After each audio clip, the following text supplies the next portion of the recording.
Shalom, peuple de Dieu. Bienvenue dans Selon la Bible, qui est un moment de partage sur différents thèmes principaux de la Bible sous les périscopes de la Nouvelle Alliance. Et nous sommes en train de continuer avec notre message sur la bénédiction de la Bible. Nous sommes dans notre deuxième partie. Et dans la première partie, nous avons vu c'est quoi la bénédiction, où nous avons défini la bénédiction étant la bonne parole venant de Dieu. La bonne parole qui te place sous la faveur de Dieu. Le oui de Dieu, l'accord verbal de Dieu.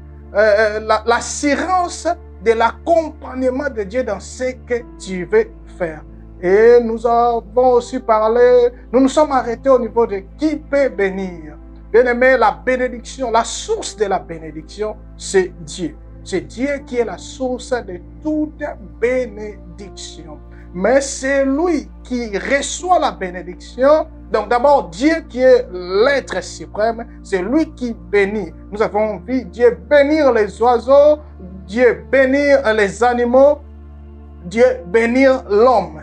Et l'homme qui reçoit la bénédiction peut aussi transmettre cette bénédiction. Nous pouvons aussi voir dans la Bible où Abraham a reçu la bénédiction et Abraham a transmis cette bénédiction. Abraham a béni Isaac. Isaac qui a reçu la bénédiction a béni Jacob. Jacob qui avait reçu la bénédiction a béni les 12 patriarches. Qui peut encore bénir? L'institution établie et bénie par Dieu peut aussi transmettre cette bénédiction. Par exemple, la famille peut aussi bénir. Nous voyons aussi dans la Bible la famille de Rebecca bénir Rebecca avant d'aller au mariage. Donc, nous pouvons aussi dire que l'église de Jésus peut aussi bénir parce que l'église de Jésus a reçu la bénédiction. L'église est bénie. Alors, comme une institution établie et bénie de Dieu peut aussi transmettre cette bénédiction. Toi aussi, papa qui a reçu la bénédiction, tu peux transmettre cette bénédiction à tes enfants. Alors nous devons, étant que parents, étant que responsables, nous devons apprendre à transmettre, à prononcer des bonnes paroles sur nos enfants, des bonnes paroles sur nos ministères, sur les autres, des bonnes paroles. Nous devons transmettre la bénédiction que nous avons reçue de Dieu aux autres. Amen. Alors, pour cette deuxième partie, nous allons continuer à voir les produits ou les résultats de la bénédiction. Qu'est-ce qui se passe quand tu es béni? Qu'est-ce qui peut arriver? Qu'est-ce qui peut suivre la bénédiction? Et nous allons nous baser sur Proverbes chapitre 10, verset 22, où nous allons voir l'enrichissement ou la richesse.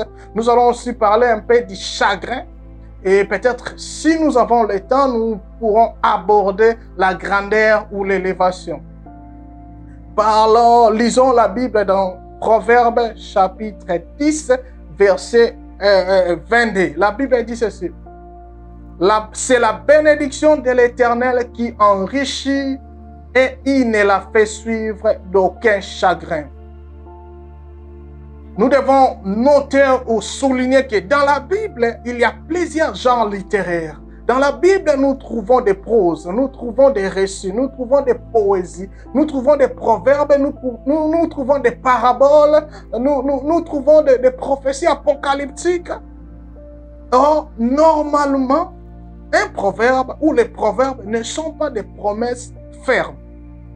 Vous savez, vous voyez, un proverbe doit être compris comme un principe général. En d'autres termes, les proverbes présentent des vérités bibliques qui sont généralement vraies. Un proverbe, ce n'est pas une promesse ferme qui se réalise automatiquement à chaque instant ou à chaque moment.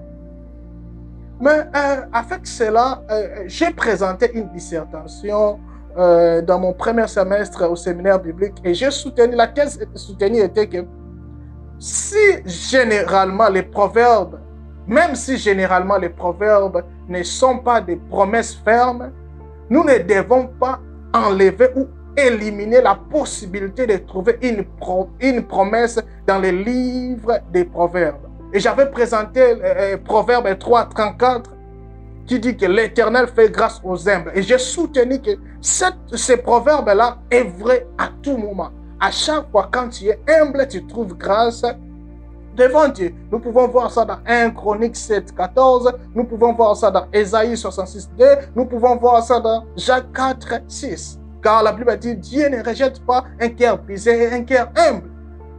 Et la Bible dit encore, si mon peuple, sur qui est invoqué mon nom, s'humilie, prie. Donc nous pouvons assumer et soutenir que dans les livres des Proverbes, bien que les Proverbes ne sont pas des promesses fermes par principe, mais nous ne pouvons pas éliminer la possibilité de trouver une promesse ferme dans les livres des Proverbes. Voilà pourquoi je soutiens et nous soutenons aussi que le Proverbe 10, 22 est une promesse qui se réalise toujours. L'Éternel, la bénédiction de l'Éternel enrichit et il ne la fait suivre d'aucun chagrin. Mais pour bien expliquer cela, pour que ces proverbes puissent être vrais, il faut bien les lire et bien les comprendre. Pourquoi? Parce que enrichir, c'est quoi? Enrichir, c'est rendre riche. Ou c'est rendre riche. Richesse, c'est l'état de quelqu'un qui possède une grande fortune. C'est l'état de quelqu'un qui a des biens importants ou des biens matériels ou spirituels de grande valeur. Alors, si on se focalise d'abord sur les biens matériels, on verra que ce n'est pas seulement la bénédiction de l'Éternel qui enrichit. Pourquoi? Parce que l'homme le plus béni est un chrétien, mais l'homme le plus riche aujourd'hui n'est pas un chrétien. L'homme le plus béni de l'Afrique ou de l'Europe est un chrétien, mais l'homme le plus riche de l'Afrique n'est pas un chrétien.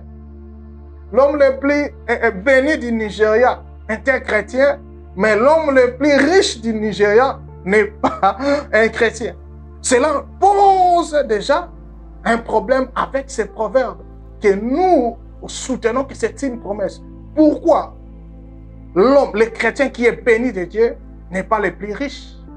Parce que le mot-clé ou la clé pour comprendre ces proverbes n'est pas enrichissement, être riche ou se rendre riche. Mais la clé pour comprendre Proverbe chapitre 10, verset 22 se trouve dans « Et il ne la fait suivre d'aucun chagrin. » Parce que le diable peut aussi t'enrichir.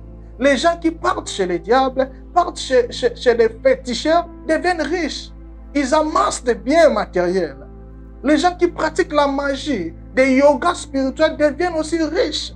Les gens qui sont dans les showbiz deviennent aussi riches. Mais avec beaucoup de chagrin. Un homme peut aussi te rendre riche. Un homme peut aussi s'enrichir lui-même.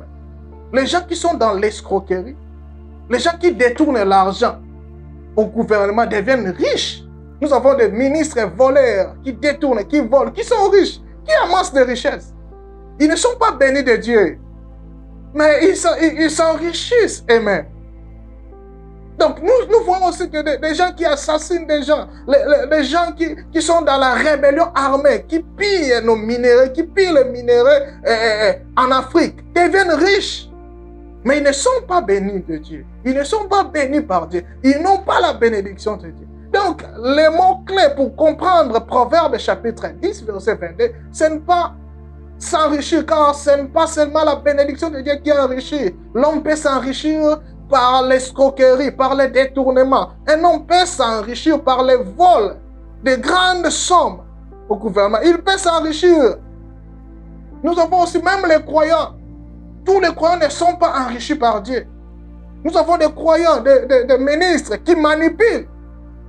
Ils sont dans l'escroquerie, ils sont dans des mensonges. Ils font du business au nom de l'évangile, au nom de Jésus-Christ. Nous avons des gens qui vendent les dons, qui vendent des grâces. Ils amassent les richesses, mais ils ne sont pas bénis de Dieu. Ce n'est pas la bénédiction de Dieu qui les bénit et qui les rend riches.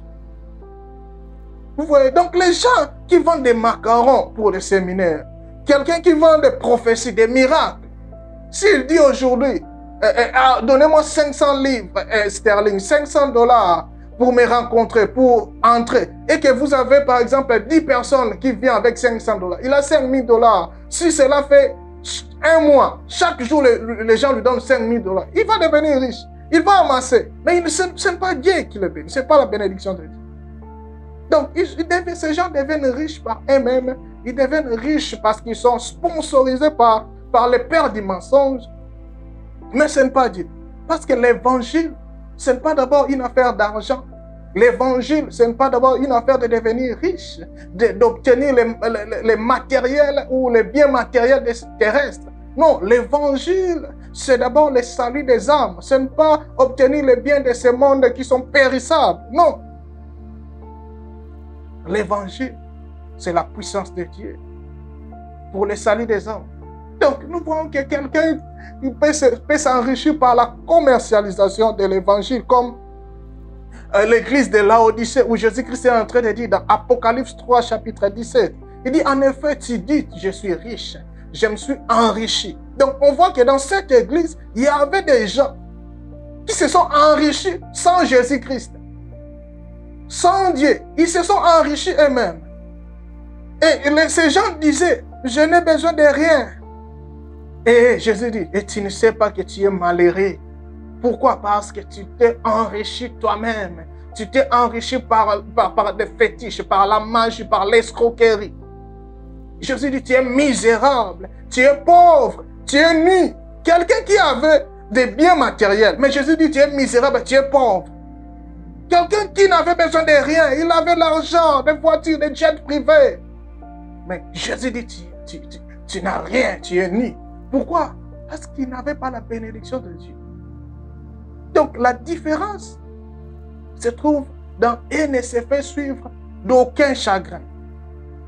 Donc, je vais maintenant expliquer ces proverbes. Qu'est-ce que Dieu veut dire réellement dans ces proverbes, dans Proverbe 10, 22. Donc, dans les Proverbes 10, 22, l'Éternel nous promet que si c'est lui qui te bénit et que cette bénédiction te rend riche, l'Éternel, lui, il ne la fera suivre d'aucun chagrin. Donc, le test de la bénédiction, ce n'est pas l'enrichissement. Le test de la bénédiction, c'est vérifier s'il y a du chagrin ou pas. Donc, quand le diable enrichit, il le fait suivre de beaucoup de chagrins. Quand l'homme t'enrichit et que tu deviens riche, l'homme peut lui-même aussi te combattre. Il peut le faire suivre des chagrins. Il peut commencer à te combattre. Mais quand l'Éternel qui te bénit et que cette bénédiction t'enrichisse, l'Éternel, lui, il dit, il ne la fait suivre d'aucun chagrin. Donc, ce proverbe nous apprend aussi que comme l'Éternel ne la fait suivre d'aucun chagrin, quand l'Éternel bénit et qu'il y a du chagrin après, c'est-à-dire ce chagrin ne vient pas de Dieu. Donc si tu as reçu la bénédiction de Dieu, bien-aimé, si tu as reçu la bénédiction de Dieu dans ta vie, dans ta famille, pour tes enfants, et que tu vois les chagrins venir, sache que cela ne vient pas de Dieu. Et comme cela ne vient pas de Dieu, tu as l'autorité, tu as la puissance, tu as le plein droit de te lever et de combattre ces chagrins. Aujourd'hui, beaucoup de gens, beaucoup de chrétiens s'accommodent au chagrin, acceptent facilement les chagrins. Ils croisent les bras lorsqu'il y a des chagrins. Ils pleurent. Bien-aimé, ne pleure pas si tu es béni et que tu vois les chagrins. Car Dieu a dit ceci, que quand moi je bénis, et que si ma bénédiction, ou ma bénédiction te rend riche, quand moi je te bénis, tu reçois la richesse, je ne la fais suivre d'aucun chagrin. Quand tu vois des chagrins venir après, Dieu t'a béni avec les enfants, Dieu t'a béni dans ton ministère, Dieu t'a béni dans ton mariage, Dieu t'a béni dans la bonne vie comme ça. Si tu vois les chagrins venir, si tu vois la maladie venir, si tu vois la tristesse venir, sache que cela ne vient pas de Dieu. Alors tu dois te lever, bien-aimé. Parce que c'est quoi les chagrins? Les chagrins, c'est l'état de déplaisir, c'est l'état de peine. c'est l'état d'affliction, c'est l'état de tristesse. Et Dieu dit que quand lui, il bénit, il n'ajoute pas d'affliction. Quand lui, il bénit, il ne donne pas de tristesse. Quand lui, il bénit, il ne donne pas de peine. Donc, la source de chagrin, après la bénédiction, ce n'est pas Dieu. La source de chagrin peut être tes propres choix. La source de chagrin peut être tes amis. La source de chagrin peut être tes ennemis, peut être des sorciers, peut être des démons. Mais la source de chagrin, ce n'est pas Dieu. Alors tu dois t'élever. Toi qui es, je ne sais pas si tu passes par des moments de tristesse. Laisse-moi te dire que quand tu es chrétien, tu as reçu la bénédiction. Et Dieu ne peut jamais ajouter la tristesse. Ne dis jamais que c'est Dieu. Dieu dit que quand il bénit, lui, il n'ajoute pas. Il ne fait pas suivre de tristesse. Il ne te donne pas de tristesse. Il ne te donne pas de peine. Quand tu perds un enfant avant l'âge, ne dis jamais que Dieu a pris, Dieu a donné. Moi, je n'aime pas Dieu a donné, Dieu a repris. Quel Dieu qui reprend un enfant à 12 ans? Est-ce que c'est Dieu qui t'a dit qu'il a repris cet enfant?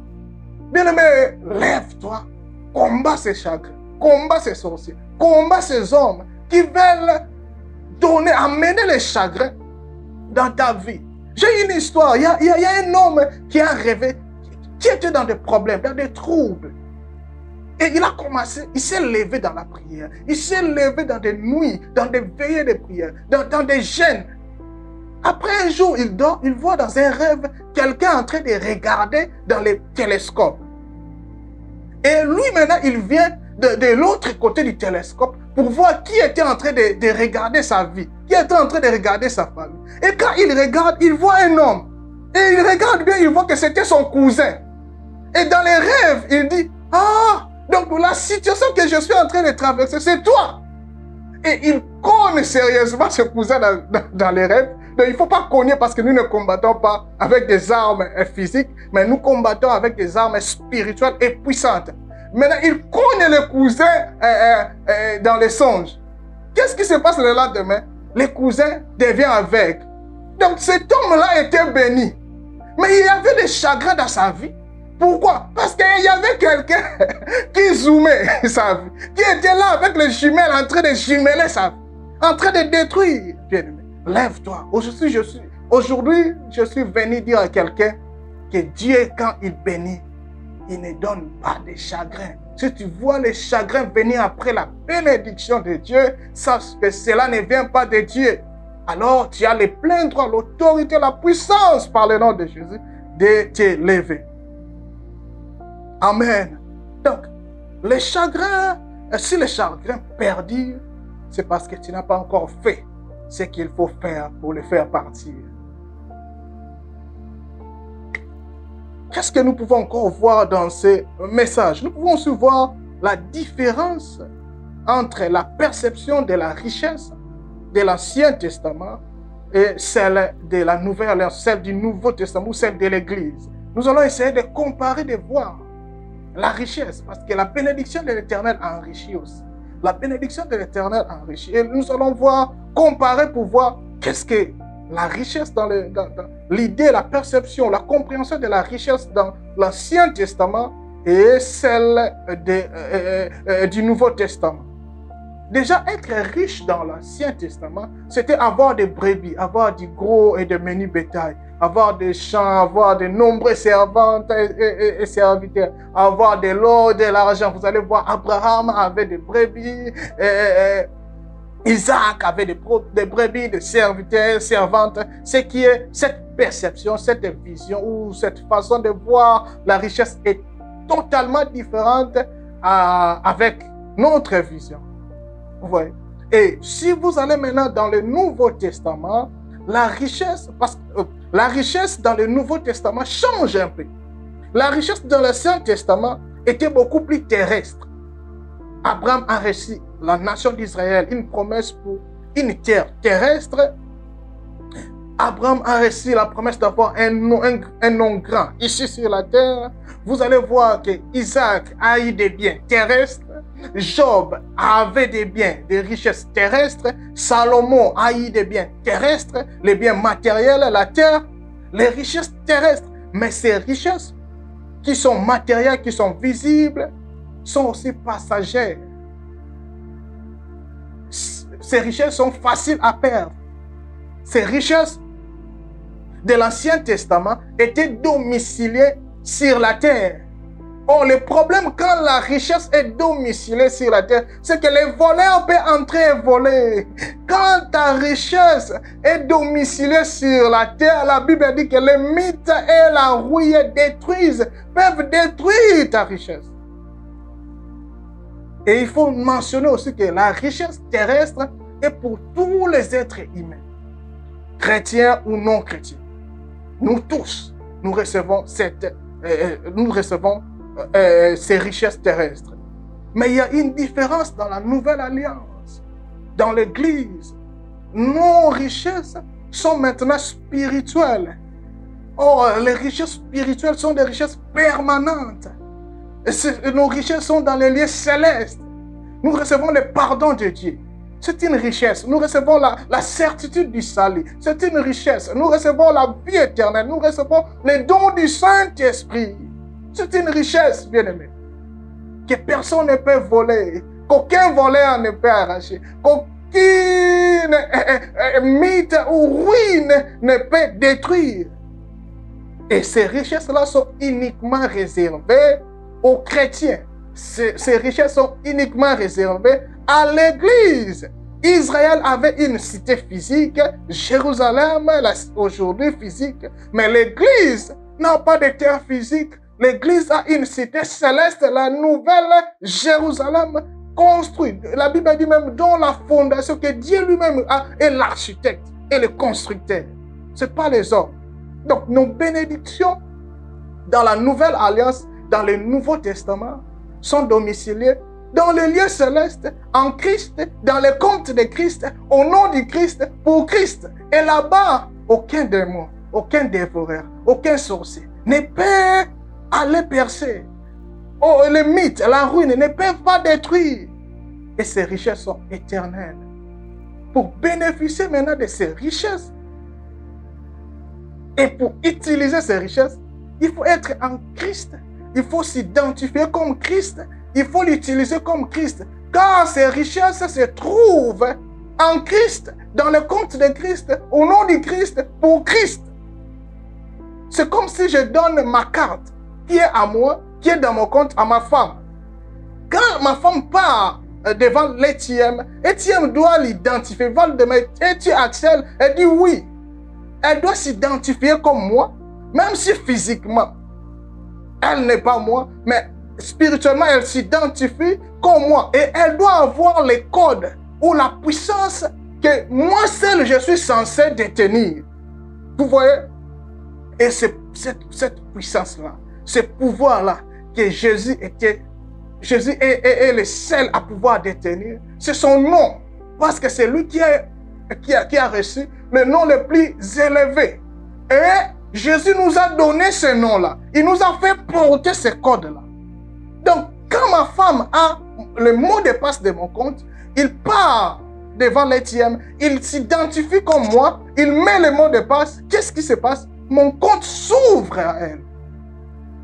Mon compte devient disponible pour elle. Elle peut faire des transactions. Donc, un chrétien, si tu veux bénéficier de nos richesses qui sont domiciliées au ciel, tu dois d'abord être en Christ. Tu dois t'identifier dans Christ, c'est-à-dire Christ doit vivre en toi et tu dois avoir les codes, tu dois porter le nom de Jésus-Christ. Oh, maintenant quand tu te connectes avec la banque céleste, tu t'identifies comme Christ, tu utilises le mot de passe, le nom de Jésus, la puissance de Christ, toutes les richesses célestes s'ouvrent à toi. Voilà pourquoi Jésus a dit à ses disciples, je vous donne le pouvoir de marcher. Il a donné le code, le nom de Jésus, de marcher sur les serpents. Et rien ne pourra vous nuire. Ça, c'est la richesse. Il a encore ajouté ceci. Il dit, en mon nom. Ça, c'est le mot de passe, c'est le pouvoir, c'est le code pour déverrouiller toutes les richesses célestes et l'utiliser. Il dit, en mon nom, vous imposerez les mains aux malades et les malades seront guéris. Ça, c'est nos richesses. Guérir les malades, c'est nos richesses. Et ressusciter les morts, c'est nos richesses. Purifier les lépreux, c'est nos richesses. Chasser les démons, c'est notre richesse. Bien-aimé, la véritable richesse, c'est en Christ. C'est être près du Père. Tu vois, l'enfant prodigue, bien-aimé, laisse-moi vous révéler une chose. L'enfant prodigue est mort le jour où il a quitté la maison de son père. Il avait des biens, il avait l'argent. Mais l'enfant prodigue est mort ce jour-là. Quand en quittant la maison du Père, en allant loin de Dieu, en allant loin de Christ, bien-aimé, tu cesses de vivre. Il n'y a pas de vie en dehors de Christ. Même si tu as les biens matériels, même si tu as l'argent, tu as des maisons, mais quand tu te trouves en dehors de Christ, tu cesses de vivre. Ce n'est qu'une question de temps. L'enfant prodigue avait l'argent, il avait les biens, mais c'était juste une question de temps. Après quelques temps, qu'est-ce qui s'est passé? Il était mort. Le jour où il est revenu vers le Père dit, mon fils était mort, il est revenu à la vie. Alors j'aimerais dire aussi à quelqu'un, toi qui tu menais ta vie en courant derrière les biens de ce monde, tu menais ta vie en courant derrière les choses de ce monde. Reviens à Christ, reviens à la maison. Ne cours pas derrière les choses périssables. Nous avons en Christ les bénédictions spirituelles, les bénédictions éternelles, non périssables. Reviens, porte le nom de Jésus. Et le compte céleste va s'ouvrir à toi et tu pourras bénéficier. Tu pourras bénéficier. Tu pourras bénéficier de ces bénédictions, de ces richesses réservées aux enfants de Dieu. Tu vas encore contrôler la nature. Tu vas dominer sur la création. Tu vas assujettir la création. Laisse que Dieu puisse parler à un cœur. Laisse que Dieu puisse ramener quelqu'un en lui. Que quelqu'un puisse revenir à Christ et bénéficier de ces bénédictions, de ces richesses que Dieu nous a données en Christ. Et que nous prenons possession en portant le nom de Jésus-Christ. Laisse que Dieu nous bénisse.